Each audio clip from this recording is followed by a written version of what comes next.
Hey, super legends, megastars of megastars. Welcome to another episode. I have next to me the visionary, the the amazing human who is in her car. That's right, we've got Jay Cornell in the house. Jay, how are you, and where are you? Hey Dre, I'm great. I am in, oh my gosh, I am like on the side of the street in Washington State.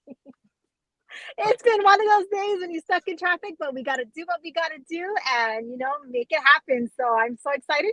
So thank you for granting me permission for showing up in in my car too. And I'm on the side of the street. I am not moving. I'm literally parked. So I love that. That is commitment. So today, we've got Irene. Hopefully, I'm going to say her name correctly. I'm probably going to butcher it. Gathuru. She's smiling in the background. She's nodding. She's nodding.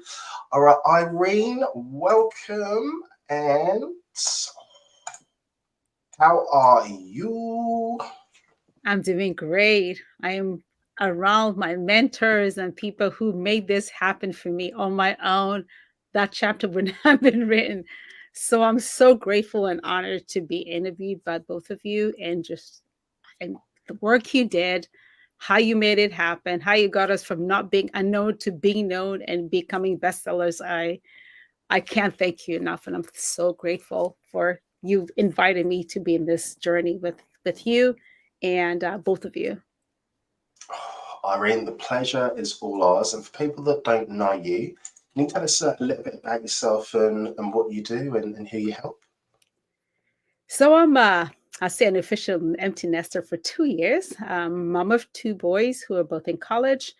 I am married too. I for me, I started out. I got into the coaching space. It's not really like something intentionally coaching chose me.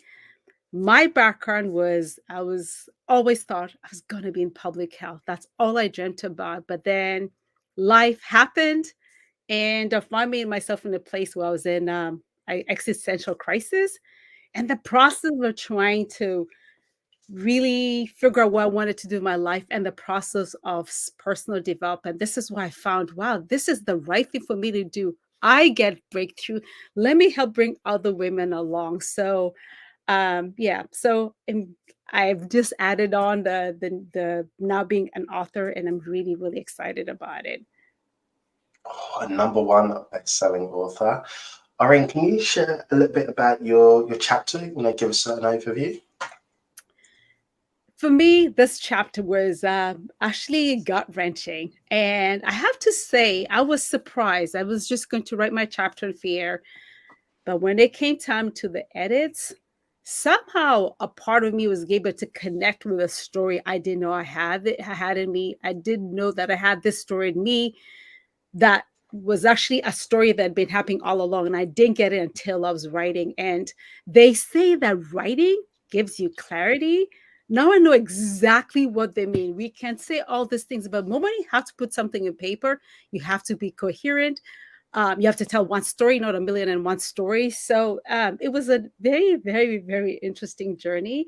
So I started one place with the edits. I realized I had this thing that this fear I had had all going on all pretty much as long as I can remember. Being somebody who did I was supposed to do by my parents, I didn't really get into trouble, not much, and so I was afraid of making mistakes. I was afraid, so I many of the times I would not veer outside my comfort zone. And as I wrote the chapter, I came to realize that that actually had, in a way, the idea of not making mistakes. It might have worked in a school environment, but the moment you're in the real world, you have to be willing to embrace making mistakes. Otherwise, you stay stuck.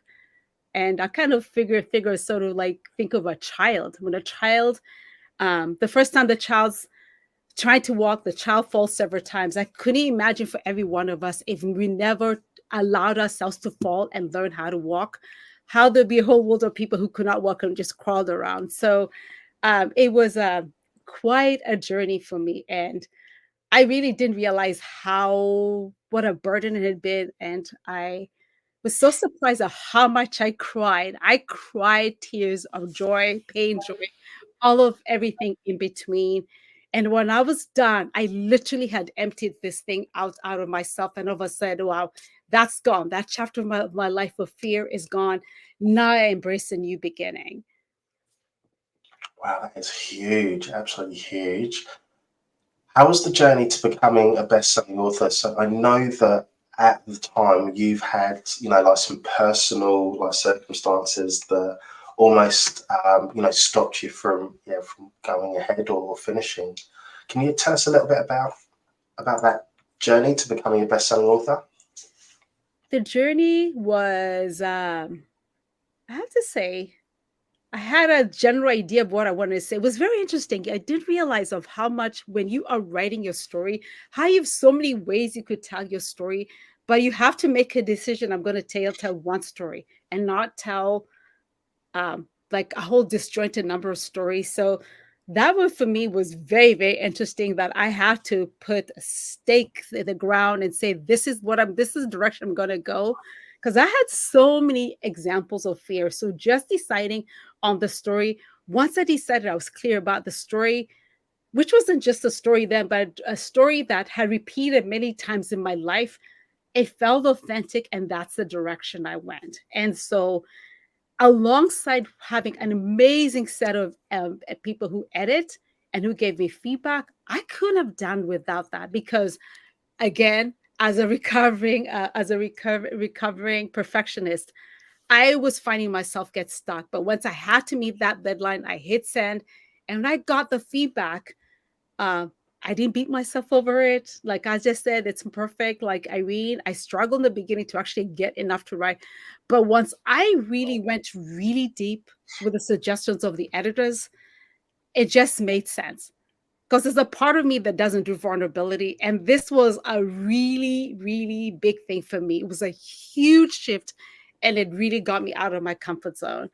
And I know because of this experience, I've totally changed. I'd be willing to tell my story. If it even helps one person, I'll tell the story again and again.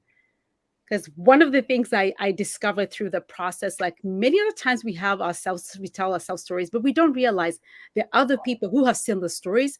And the moment you realize your story is not unique to the other people, it normalizes the experience. And because you normalize the experience, you find a way to make sense of your story and not get stuck and figure out how to overcome those thoughts and create a new story for yourself, a new identity, and get to live the joyful life you want to live. Irene, you're just dropping fire today. Absolute fire. And how was the collaboration with the other authors? So I know that there was some. You were like a first time author, and there was some other authors in there that that have been bestseller like 3 or 4 times. How was that whole process? I think it was really cool. At first, when you asked me to write the chapter, and I started to see the people who are in it, I just thought, I'm not qualified. I really am not qualified to do this. But as I began to the process, I started to see people talking about their fear or starting to hear like that. Then I realized, wow, even the person who's an experienced author, every time to write, they write that new book, they go through the same experience. The difference between a novice and a experienced author is that they go through that period of feeling fear and being stuck in fear. It gets shorter and shorter over time. So that to me like normalized, and I realized, well, once upon a time, they were me. So I didn't have to focus on how many books I wrote, but once I was able to look at them, I say, wow, once upon a time, they were me. They're just a few chapters ahead of me as far as their journey in becoming an author. I love that. And going back to your chapter, because you mentioned that if you could inspire one person, that would be amazing. If someone's reading your chapter, what would be one thing that you'd love them to take away from it?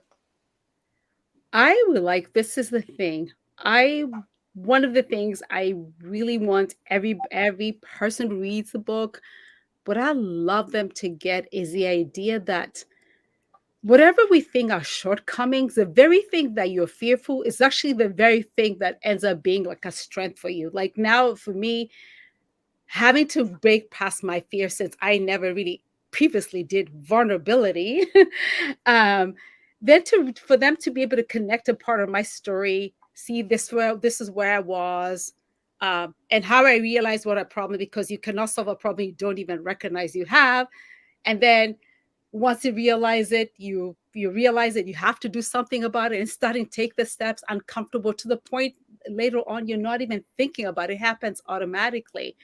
I like that's a journey that everybody experiences. So us, each one of us has a different story, but overall, we still have the same. The whole process is the same for all of us, and so telling a story is very helpful because I would love to encourage somebody who's sitting on story. They keep telling themselves they don't have time. They'll just write the story because you never know. Your story could change somebody else's life. Let me tell you this one story I watched on YouTube.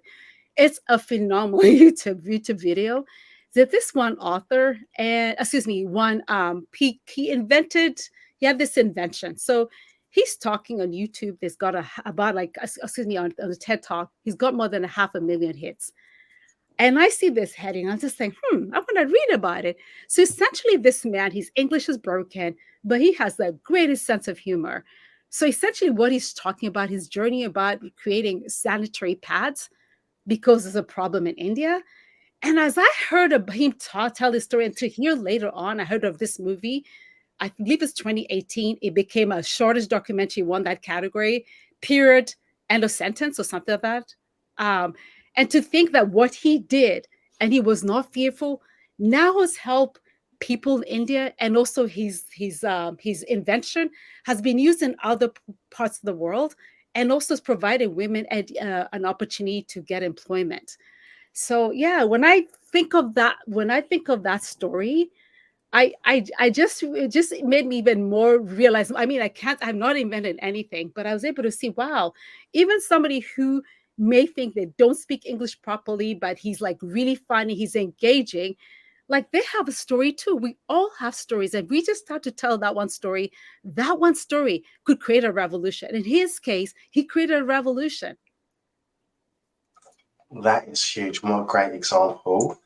And what's the best way for people to get hold of you? I am mostly on Facebook. That's probably where you can find me.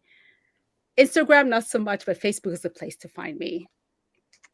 Awesome. And what's on the horizon for the rest of the year?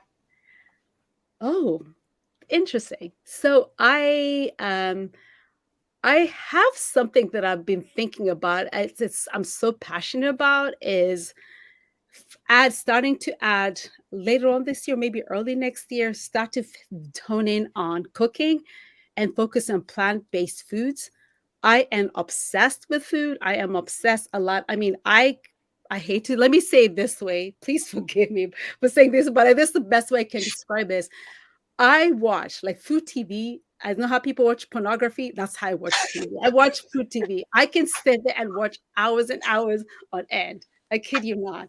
So I know this is something I love. An idea of like talking to people about food and all that. And as somebody who was overweight as a teenager and having a strong history of diabetes, I know there are a lot of people who are, most of it's education. Most of it's like a lot of plant-based foods might seem as though they're expensive. And then I want to be in the place where I'm helping people to start making that shift where I'm not asking you to become a vegan or vegetarian. Just even if you change your just have a couple meals a week of 2 or more where you don't meet any animal product and just start to see your health improving and having better health outcomes. So that's what I have in store. It's not that I've not started the journey yet, but I'm really excited. Well, Oh, that's what that it is looks like. yeah, that is really exciting. And do you have any final words? Anything that you'd like to leave the audience with? I would say is we all fearful, but one of the things to overcome fear is to do things in spite of being of feeling afraid. The people who seem to be courageous are no different from us. The only thing is that they're willing to act and they're willing to tell themselves to temporarily to suspend all doubt and just act anyway. And they focus on what it is they want to accomplish, and they don't stop themselves from doing that. So it's a universal concept. We're all afraid. And the moment we start telling our story, we start realizing we don't have to live in isolation. And by doing that, we help each other because we all need each other. And in a lot of ways, our destinies are intertwined. So when we get that breakthrough, we help other people. Then it's like you're always having, like, I think of the wave, or I think about baseball, of how people stand and do the wave, and you see the wave going through the whole stadium. Yes. Irene, I just want to say, like, thank you from the bottom of our hearts. So, one, for saying yes to the opportunity. Two, for being who you are. So we absolutely love your energy, love your vibe. And we wish you every success. And thank you for being on this journey with us. So I'm going to pass over to Jay for the final words. Irene, it has been an absolute pleasure to work with you on this chapter. You are so amazing, and just like Dre said, I love your energy. I am excited about what you have going with your new journey, because I love to cook everything plant-based. So I'm so excited. I'm like, oh, we need to collaborate on this together.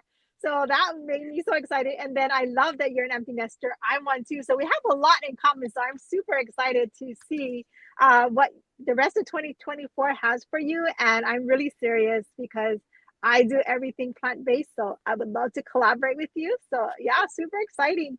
And again, thank you for trusting us on this book and being a part of it, because for us, it means so much that you trusted us, because you shared something so intimate that was a part of your life. So thank you for that. Thank you so much to both of you. I couldn't have done it without you. I mean, if there's anybody who's never wrote a book, you are the go-to people. You're amazing. And thank you. Thank you, Irene.